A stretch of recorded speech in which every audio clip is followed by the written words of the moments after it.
ଆମର ଜାତୀୟ ପୋଷାକ ଆମ ଜାତୀୟ ଧ୍ୱନି ଧ୍ୱନି ଆମ ଜାତୀୟ ସଙ୍ଗୀତ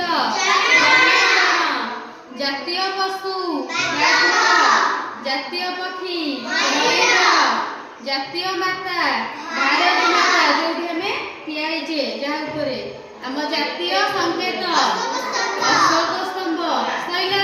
ଆମେ ଏତିକ ତମକୁ ପଚାରିବି ତମେ କାଲି କହିବ। ତା ଆଗରୁ ଗୋଟେ ଜାଣ ଆମ ଜାତୀୟ ସଙ୍ଗୀତ ଯୋଉଟା ଅଛି ଏଇଟା ଆମର ସବୁ ଜାତୀୟ ପର୍ବରେ ବୋଲାଯାଏ। ଜାତୀୟ ପର୍ବ କଣ? ଜାତୀୟ ପର୍ବ ସ୍ୱାଧୀନତା ଦିବସ ସାଧାରଣତନ୍ତ୍ର ଦିବସ ଗାନ୍ଧୀ ଜୟନ୍ତୀ ଏଇଟା ବିଦ୍ୟାଳୟରେ ହୁଏ ନା।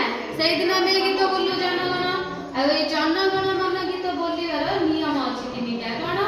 ଏଇ ଗୀତ ବୋଲିବା ବେଳେ ଆମେ 52 ସେକେଣ୍ଡରେ ମୁଁ ସରିବାକୁ ପଡେ।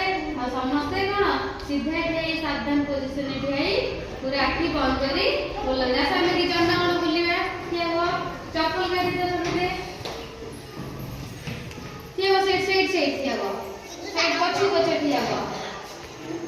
ଆରମ୍ଭ କରିବା। ଏଇଠି ଆଗକୁ ଆସ ମୋ ସାଙ୍ଗରେ ବୋଲିବ ସମସ୍ତେ ହେଲା ଏକା ସାଙ୍ଗରେ ବୋଲିବା।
सारे जहां से अच्छा हिंदुस्तान हमारा। जय हिंद।